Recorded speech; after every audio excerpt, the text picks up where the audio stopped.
Hello everyone! So for today's video, tuturuan ko po kayo kung paano mag-block ng friends mo sa Facebook na hindi niya malalaman na blinak nyo siya.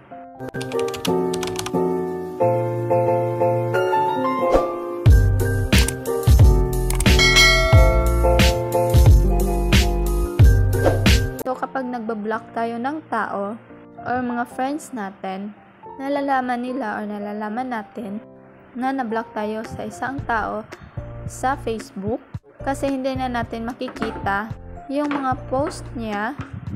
Tapos especially kapag isi-search natin siya sa Facebook ay hindi na siya lumalabas. So sa ganoong paraan ay doon natin malalaman na blinak tayo or doon din nila malalaman na blinak natin sila. So itong paraan na ito or itong tutorial na ito ay ibablock natin sila pero hindi nila malalaman na blinak natin sila kasi friends pa rin kayo sa Facebook. So ang una, pumunta lang kayo sa inyong Facebook account. Dito tayo sa Facebook Lite na app. Tapos pumunta lang tayo sa search button at mag-search tayo dito ng mga tao na hindi natin gustong makita sa Facebook or gusto nating i-block.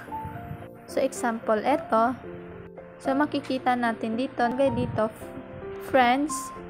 After that, i-click lang natin itong friends. At pagkatapos, makikita natin dito yung unfollow, take a break, edit friend list, favorites, at unfriend. So, i-click lang natin itong take a break. So, ito na po yung makikita natin after natin maklik yung take a break. So, makikita natin dito, see less of most profile.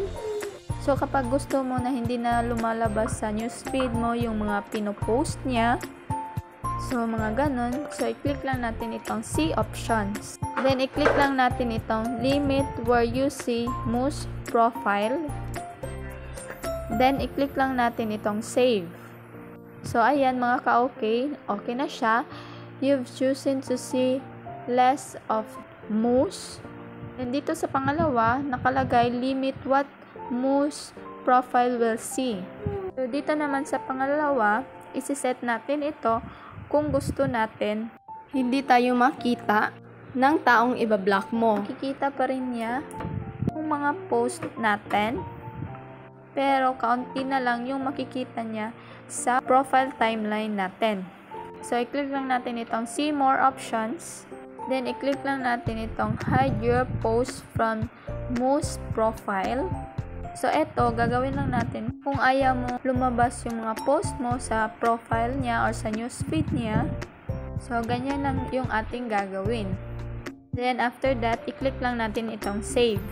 Then, dito sa baba, kung gusto mo na hindi makita nila yung mga previous post mo, pwede mo itong i-edit. Merong nakalagay dito, keep all posts as they are, edit individual post, or edit all my posts and posts I'm tagged in. So, pwede mong i-click ito para hindi na nila makita yung mga previous or past post na pinost mo sa Facebook. So, sa dalawang tinuro ko, yun po yung importante. So, yan lang po kadali kung paano mag-block ng friends mo sa Facebook na hindi niya nalalaman. So, dito na lang po nagtatapos yung ating video. Sana may natutunan kayo. So, kung nagustuhan yung aking video, please don't forget to like, share, comment, and subscribe for more tips and tutorials. Thank you for watching. God bless and bye-bye!